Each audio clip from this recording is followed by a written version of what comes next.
We adopted a baby girl, then my wife disappeared with her and left me a note. Her name was Alara. We picked it together, my wife and I, on a warm spring morning at the adoption centre. My heart had never known such joy as the moment the nurse placed her in my arms for the first time. Her eyes, still learning the world, blinked up at me like stars flickering into existence. My wife, Leanne, cried softly beside me. We had tried to conceive for years. Doctor after doctor, prayer after prayer, we were told it would never happen. Adoption had become our lighthouse in the storm. For the first few weeks, life felt like a dream. Diapers, midnight feedings, lullabies echoing softly through the baby monitor. It was chaotic, beautiful, and grounding. I used to catch Leanne just staring at Alara, humming some unknown tune, her fingers brushing our daughter's soft cheek like she was porcelain. But then something began to shift. Leanne grew quiet, withdrawn. I'd find her awake in the nursery long after Alara had fallen asleep, just sitting in the rocking chair, unmoving. When I'd ask her what was wrong, she'd only smile, say nothing, just soaking in the moment. But her smile never touched her eyes. Then came the morning that shattered my world. I woke up late, unusual, since Alara's cries usually pulled us both from sleep by 6 a.m. But that morning, there was only silence. I reached for Leanne's side of the bed. Cold. I got up, heart thudding, and walked to the nursery. Empty. The crib, once filled with warmth and life, was bare. Alara's blanket was gone, her stuffed giraffe. The rocking chair no longer creaked. There was a note on the dresser. I still remember the exact pressure of the pen strokes. Leanne's handwriting, careful, steady, like she'd rehearsed it 100 times before finally writing it down. I'm sorry, I had to do this. She's not safe with you. Don't look for us. I collapsed on the floor. What did she mean? I wasn't safe. I had bathed Alara, sung to her, held her through her first fever. I loved that little girl more than my own life, and Leanne, how could she take her from me without a word, without a fight, without a goodbye? The police were called, reports filed, friends questioned. Leanne's phone was off, her bank accounts drained. She was gone, like mist in the morning. Even her family claimed to be just as shocked as I was. Days turned to weeks. Weeks into aching months. I searched everywhere, online forums, social media, old friends from college. I even hired a private investigator who took my money and found nothing. And in the silence, I began to question everything. Had I missed something? Did I fail them both in some invisible, unforgivable way? Was I really dangerous somehow, emotionally, psychologically, something even I couldn't see? But I remember how Alara smiled when I sang to her. How she'd giggle when I kissed her tiny feet. Those were real moments, honest ones. Years have passed. I never remarried. I keep a room in my house untouched, the nursery.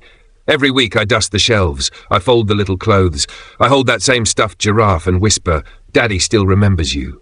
Every day I wonder where they are. If Alara remembers my face, if Leanne ever looks back and regrets what she did. But no matter what her note said, I know the truth in my bones. I was her father, I still am.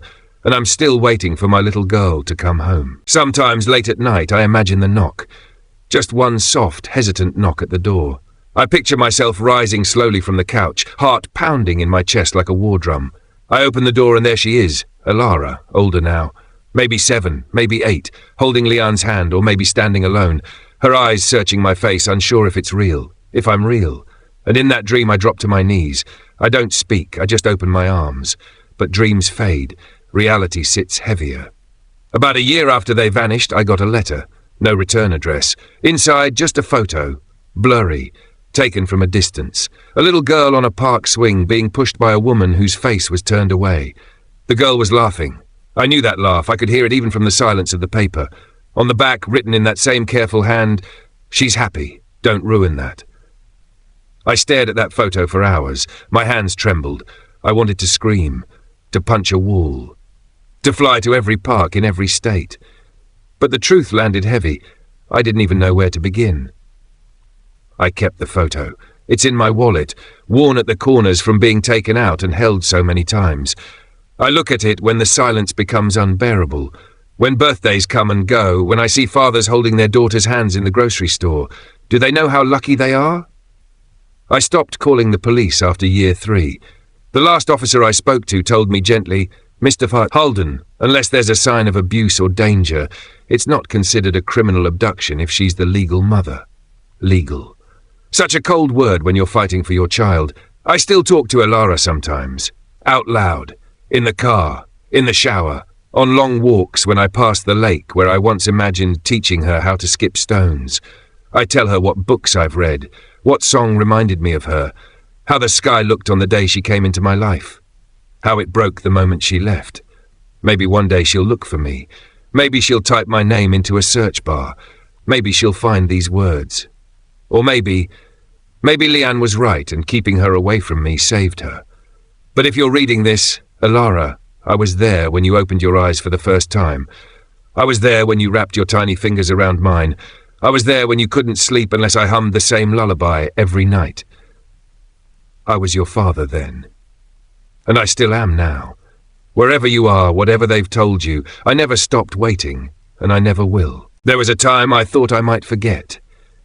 Not forget her, but the details, the little things, the exact shade of her eyes, the sound of her breathing when she fell asleep on my chest, the way she would cling to my finger like it was the only thing keeping her anchored to this world. I feared those memories might fade like old photographs left in the sun, but they haven't. Somehow, grief has preserved them. I remember one night, Alara had just turned 6 months. Leanne had gone to bed early, exhausted. I stayed up in the nursery, rocking Alara gently, watching her drift off in my arms. The room was dimly lit, the air filled with soft lullaby music. I whispered, "I don't know if I'm doing this right, but I love you more than anything, little star." She smiled in her sleep.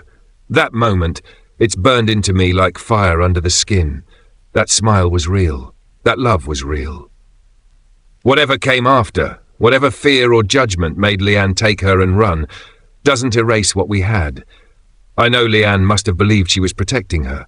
From what, I still don't understand. She never gave me the chance to ask, to explain, to fight for my family. Maybe she was afraid I'd win. I think about Leanne too, more than I like to admit. I wonder what she feels when she tucks Alara into bed. Does she remember the promises we made to raise her together? Does she lie awake some nights watching our daughter breathe, haunted by what she took away from me? Some nights I hate her. Other nights I grieve her. Because she didn't just take Alara. She shattered the life we built together, the shared laughter, the plans, the quiet hopes whispered across the dinner table. She broke something in me that I haven't quite been able to fix. But I've learned to live inside the ache. I've built a life as best I could. I work. I volunteer sometimes. I help coach a youth soccer team even though I never played, just to stay close to something that feels like fatherhood. I smile. I laugh with friends. But there's always a part of me missing. And always a chair left empty at my table. On Ilara's birthday every year, I bake a small cake, chocolate. It was the flavor of the first cupcake Leanne ever let her taste. I light a single candle. I close my eyes and I say, "Wherever you are, I love you." It's not enough, but it's what I have. I don't know how this story ends. Maybe I'll be an old man one day sitting on a porch when a young woman walks up with eyes just like mine. Maybe she'll say, "I've always wondered. I've always wanted to know." And I'll finally get to say, "Welcome home." Until then, I carry her in everything I do. She may not remember me now, but I will never forget her. Last week I thought I saw her. I was at the grocery store, standing in line with a loaf of bread and a carton of milk. A little girl walked past, holding her mother's hand, long dark hair, freckled cheeks, and a laugh that made my knees buckle. For a split second, the world stopped turning. She turned and looked at me.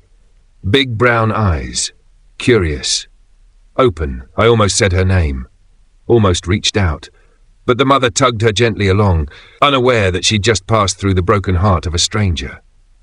I stood there for a long time after they left, my groceries forgotten, my hands trembling.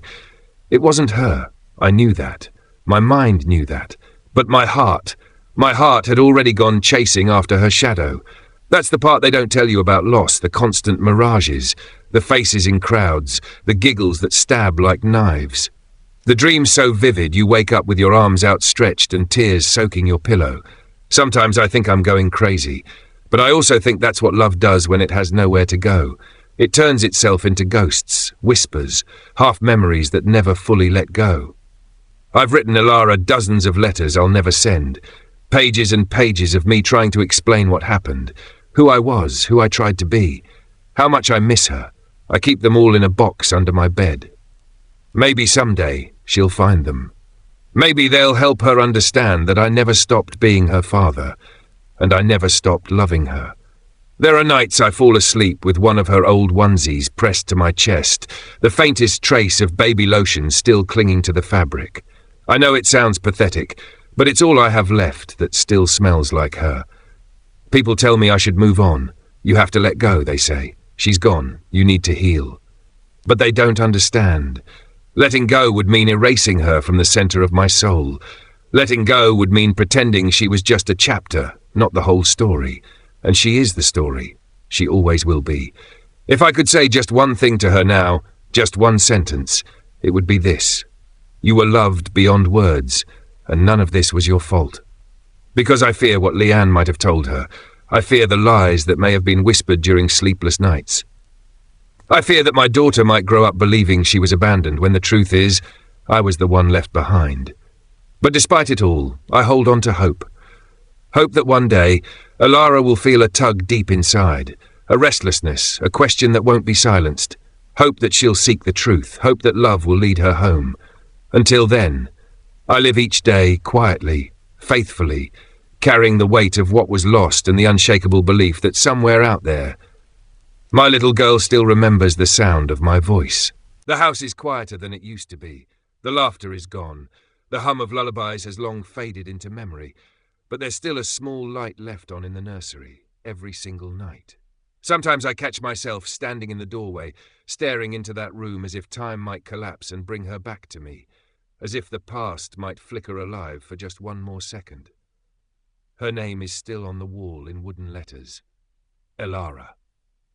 I dust them every week, carefully, like sacred scripture.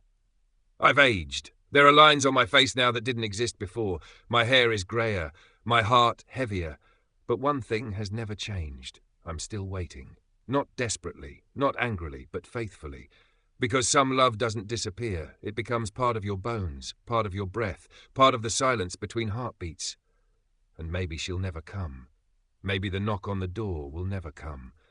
Maybe I'll grow old and the world will forget my name. But even if she never finds me, I want her to know one thing. She was never abandoned. She was never unloved. And not a single day passed where her father didn't whisper her name into the sky, hoping the wind would carry it to wherever she is. I adopted a baby girl. And though she was taken from my arms, she has never left my heart.